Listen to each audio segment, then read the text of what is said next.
Hello दोस्तों, स्वागत है आपका स्लीपी क्लासेस में। कुछ समय से इलेक्टोरल बॉन्ड्स के बारे में बहुत ज़्यादा खबरें या न्यूज़ आपने न्यूज़पेपर्स में, मैगजीन्स में और ऑनलाइन देखी होंगी। आज हम ये डिकोड करने की कोशिश करेंगे कि इलेक्टोरल बॉन्ड्स को लेके जो कंट्रोवर्सी है उसके क्या कारण हैं और क्यों वो न्यूज़ में रहा है। तो सबसे पहले कॉन्टेक्स्ट समझना ज़रूरी है। हम ये डिस्कशन क्यों कर रहे हैं? क्योंकि रिसेंटली नवंबर के पहले हफ्ते में सुप्रीम कोर्ट के कॉन्स्टिट्यूशन बेंच के 5 जज बेंच ने, यानी कि सुप्रीम कोर्ट का आर्टिकल 145 के अंदर, कॉन्स्टिट्यूशन के आर्टिकल 145 के अंदर एक कॉन्स्टिट्यूशन बेंच बनता है और जब भी किसी सवाल को कॉन्स्टिट्यूशनल वैलिडिटी के ऊपर टेस्ट करना होता है तो कॉन्स्टिट्यूशन बेंच को स्थापित किया जाता है।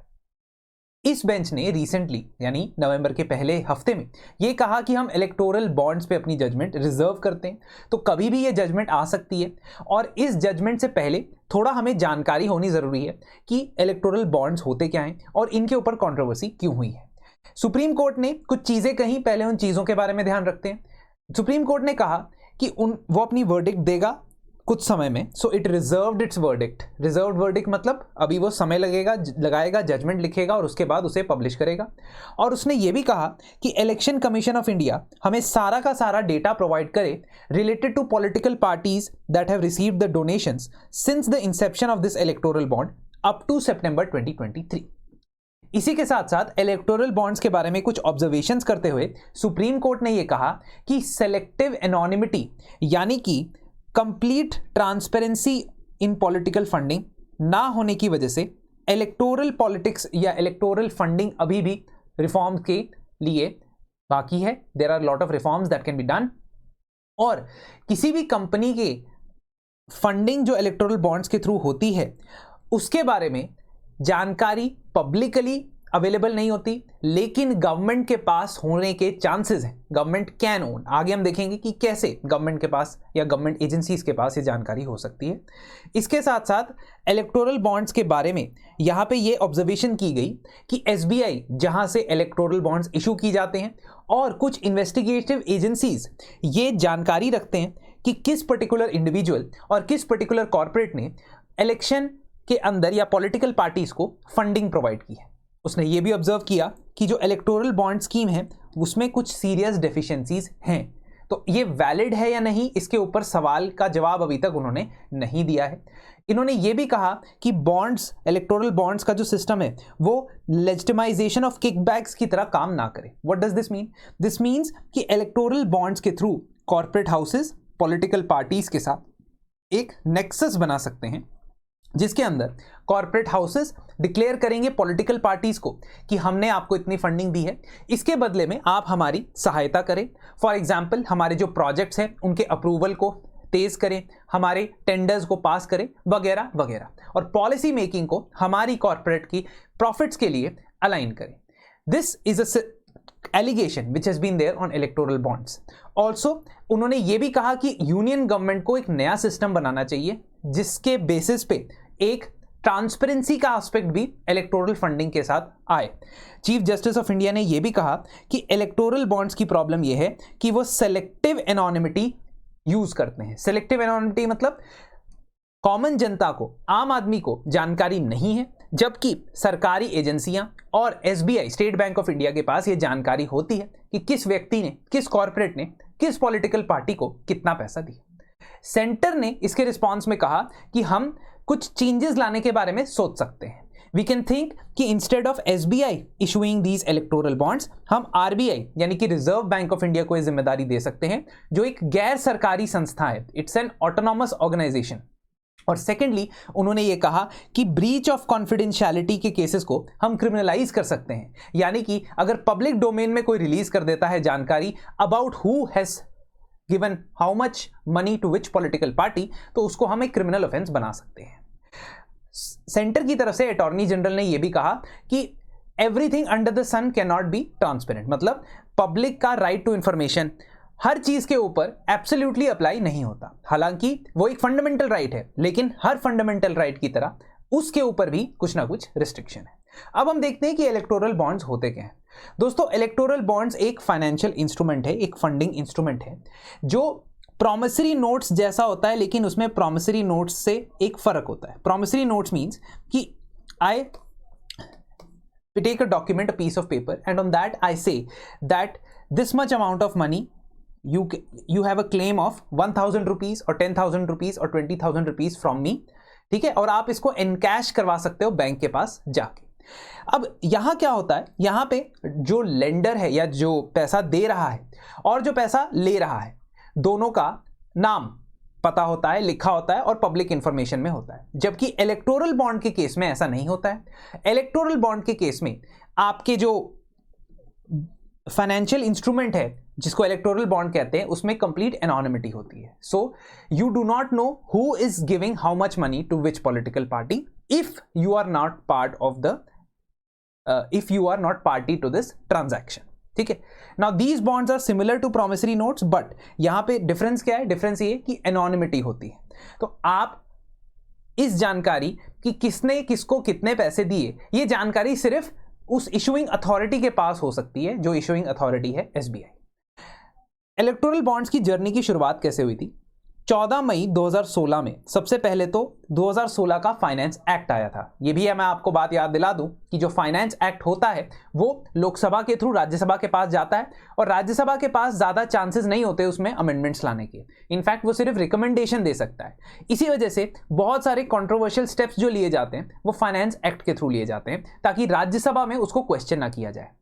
फाइनेंस एक्ट 2016 का सेक्शन 2 ऑफ FCRA यानी कि फॉरेन कंट्रीब्यूशन रेगुलेशन एक्ट को अमेंड करता है और उससे फॉरेन सोर्स की डेफिनेशन को बदल दिया जाता है। तो उस एक्ट के अंदर बेसिकली फॉरेन से पॉलिटिकल पार्टीज को जो कंट्रीब्यूशन आता था उसे बैन कर दिया गया था। 1976 का एक्ट है, 2010 में भी अप्लाई होता है, बट फॉरेन कंपनी या जो फॉरेन सोर्स है उसकी परिभाषा, उसकी डेफिनेशन चेंज कर दी गई थी। जब परिभाषा या डेफिनेशन चेंज कर दी गई तो lot of political parties who had collected a lot of money from companies that were owned by share holders from that had share holders from outside India, बहुत सारे शेयर होल्डर्स बाहर से थे, वो पहले फॉरेन कंट्रीब्यूशन के अंदर आ जाते थे। लेकिन अब जब डेफिनेशन बदल दी तो वो फॉरेन कंट्रीब्यूशन की डेफिनेशन से बाहर हो गए और इस एक्ट को रेट्रोस्पेक्टिवली अप्लाई कर दिया गया। रेट्रोस्पेक्टिवली का मतलब है कि 1976 से लेके अभी तक पॉलिटिकल पार्टीज ने जितनी भी डोनेशंस ऐसी कंपनी से ली है जो पहले फॉरेन थी बट डेफिनेशन चेंज होने के बाद फॉरेन कंपनी की परिभाषा में नहीं आती, वो सारी की सारी कॉन्ट्रीब्यूशंस वैलिड होगी। तो कोई चैलेंज नहीं कर सकता पॉलिटिकल पार्टीज को। ये स्टेप रखा जा रहा है या ये कदम रखा जा रहा है पहले पॉलिटिकल फंडिंग के अंदर चेंज लाने के लिए। फिर 2017 में फाइनेंस एक्ट 2017 आता है, वो रिप्रेजेंटेशन ऑफ पीपल एक्ट को चेंज करता है, RBI को एक्ट को चेंज करता है, इनकम टैक्स एक्ट को चेंज करता है और कंपनीज एक्ट को चेंज करता है। ये मैं बता रहा हूं कि इलेक्टोरल बॉन्ड के लिए बैकग्राउंड कैसे रखा गया, पृष्ठभूमि कैसे सजाई गई। So firstly what finance act 2017 does, it changes section 13 of income tax act. आपको सेक्शन नंबर नहीं याद करने की जरूरत, आपको यह देखना है कि इनकम टैक्स एक्ट में क्या बदलाव आया। तो इनकम टैक्स एक्ट में पॉलिटिकल पार्टीज को एग्जेम्प्ट कर दिया गया इलेक्टोरल बॉन्ड्स के थ्रू जो भी उनको कंट्रीब्यूशन आए हैं उनको डिटेल्ड अकाउंट देने का। So political parties don't have to give a detailed account in their income statement of electoral bonds से रिसीव किया गया money. Then it changed RBI act and RBI act ने कहा कि यूनियन गवर्नमेंट किसी भी शेड्यूल्ड कमर्शियल बैंक को electoral bond issue करने की इजाजत दे सकता है। क्योंकि शेड्यूल्ड कमर्शियल बैंक्स RBI की रेगुलेशन के अंदर आते हैं, इस RBI एक्ट में ही बदलाव लाया गया और इसी पावर का इस्तेमाल करते हुए सेंट्रल गवर्नमेंट ने SBI को पावर दी कि वो इलेक्टोरल बॉन्ड को इशू कर सकता है। फिर इस फाइनेंस एक्ट ने रिप्रेजेंटेशन ऑफ पीपल एक्ट जो इलेक्शन से जुड़ा रूल्स रेगुलेशंस बताता है उसे भी अमेंड किया और वहां पे सेक्शन 29C के अंदर जहां पॉलिटिकल पार्टीज को दिए गए कंट्रीब्यूशन की बात होती है उसको भी अमेंड करता है। उसमें वो ये कहता है कि contribution reports related to electoral bonds need not be published। ठीक है, तो बेसिकली क्या है कि जो आप इलेक्टोरल बॉन्ड से पैसा ले रहे हो, कंट्रीब्यूशन ले रहे हो, उसका ब्यौरा आपको ना तो इलेक्शन कमीशन को देना है ना ही इनकम टैक्स डिपार्टमेंट को देना है। फिर इसने कंपनीज एक्ट को भी अमेंड किया। कंपनीज एक्ट ऑफ 2013 के अंदर before this scheme was introduced, companies या कॉर्पोरेट्स का पॉलिटिकल पार्टीज को जो कंट्रीब्यूशन होता था उसके ऊपर एक लिमिट होती थी। लिमिट क्या थी कि कंपनी अपने पिछले 3 साल के नेट प्रॉफिट का मैक्सिमम टू मैक्सिमम 7.5% ही डोनेट कर सकती थी। ये जो कैप था ये हटा दिया गया थ्रू द फाइनेंस एक्ट 2017। जैसे ही ये सारे अमेंडमेंट्स हुए तो इलेक्टोरल बॉन्ड स्कीम को इंट्रोड्यूस कर दिया गया। ठीक है, after doing this all these legal changes they introduced electoral bond scheme. अब इलेक्टोरल बॉन्ड स्कीम को चैलेंज किया गया in September and as well as January by NGOs, दो NGOs, ADR Association for Democratic Reforms और Common Cause. ये दो NGOs आप बहुत सारे केसेस के अंदर देखोगे पार्टी होती है, लिटिगेंट होते हैं। इसके साथ साथ ऑपोजिशन पार्टीज में से एक party communist party of India ने भी इसे चैलेंज किया और इसने पिटीशन में कहा कि फाइनेंस एक्ट मनी बिल की तरह, फाइनेंस एक्ट यानी कि मनी बिल की तरह पास किए जाने वाला ये जो चेंजेस है ये इलेक्शन से रिलेटेड है, this should not be passed as a money bill. Now, whether if it should have been passed with a money bill or not, that has been sent to a separate case. उसको separate challenge में डाल दिया गया है। Reason, already supreme court के पास बहुत सारे कानूनों के खिलाफ ऐसा चैलेंज चल रहा है कि क्या ये मनी बिल की तरह पास होने चाहिए थे या नहीं। For example Aadhaar act, for example tribunals के बारे में भी जो चेंजेस आते हैं, बहुत सारी चीजों को मनी बिल की तरह पास कर दिया जाता है। इसका रीजन मैंने आपको बताया कि मनी बिल पास करना काफी आसान होता है, सिर्फ लोकसभा से मेजॉरिटी चाहिए, दैट्स इट। राज्यसभा उसमें अमेंडमेंट नहीं कर सकती। तो इसीलिए इसका जो validity as a money bill है इलेक्टोरल बॉन्ड्स के अंदर जो चेंज किए गए हैं वो अभी भी क्वेश्चन में है और वो किसी और केस के अंदर क्वेश्चन में है। That is part of another bunch of petitions which the supreme court and constitution bench is handling. अभी वो अलग केस चल रहा है। वापस आते हैं इलेक्टोरल बॉन्ड्स के केस के ऊपर। इलेक्टोरल बॉन्ड्स के कैरेक्टरिस्टिक फीचर्स हम डिस्कस करते हैं। देखो जो हमने अभी ऑब्जर्वेशंस बताई हैं that is about the validity of electoral bonds as a scheme. Whether it should be passed as a money bill और not, that has been sent to a separate bench. क्योंकि मैंने जैसा आपको बताया कि और भी कहीं कानून थे जो फाइनेंस बिल या मनी बिल की तरह आ रहे थे। अब ये जो इलेक्टोरल बॉन्ड स्कीम है 2018 में नोटिफाई होती है, इसे आप कहीं भी एसबीआई से परचेज कर सकते हैं। 10 दिन की विंडो के लिए इलेक्टोरल बॉन्ड्स परचेज किए जा सकते हैं, जनवरी, अप्रैल, जुलाई, अक्टूबर। भारत का कोई भी सिटीजन, कोई भी नागरिक या कोई भी इंडिया के अंदर इनकॉर्पोरेटेड कंपनी इसे खरीद सकती है। ठीक है, आपको बेसिकली 30 दिन का टाइम एक्स्ट्रा भी दिया जाता है। जिस साल जनरल इलेक्शन या आपके जो असेंबली इलेक्शन होते हैं उस साल 30 दिन एक्स्ट्रा के लिए इस इलेक्टोरल बॉन्ड्स को इशू करने की विंडो ओपन की जा सकती है। रिसेंटली 2022 में ये चेंज लाया गया। ठीक है, नाउ इलेक्टोरल बॉन्ड जब आप खरीदने जाते हो, बेसिकली क्या करने जाते हो, पॉलिटिकल पार्टी को पैसे देने जाते हो और उससे इलेक्टोरल बॉन्ड रिडीम करने जाते हो, लेने जाते हो। फिर यही बॉन्ड जो है आप पॉलिटिकल पार्टी को दे देते हो और पॉलिटिकल पार्टी उसे एनकैश करवा लेती है, उसको कैश के बेसिस पे एसबीआई की ब्रांच में जाके इनकैश करवा लेती है। तो आप 1000 रुपए, 10,000 रुपए, 1 लाख, 10 लाख, 1 करोड़, इतनी डिनोमिनेशन के इलेक्टोरल बॉन्ड खरीद सकते हो। जब आप ये खरीदते हो तो 15 दिन का टाइम पीरियड शुरू हो जाता है। इस 15 दिन के टाइम पीरियड के अंदर पॉलिटिकल पार्टीज को इसे इनकैश करवाना पड़ता है। जब आप इसे खरीदते हो तो आपको केवाईसी, नो योर कस्टमर वाले नॉर्म्स पूरे करने पड़ते हैं, पैन कार्ड, आधार कार्ड ये देना पड़ता है, मतलब अपनी प्रॉपर आइडेंटिटी बतानी पड़ती है। और सरकार का कहना है कि क्योंकि ऐसा करना पड़ता है इसलिए ब्लैक मनी का इसको खरीदने के लिए इस्तेमाल होना बहुत मुश्किल है।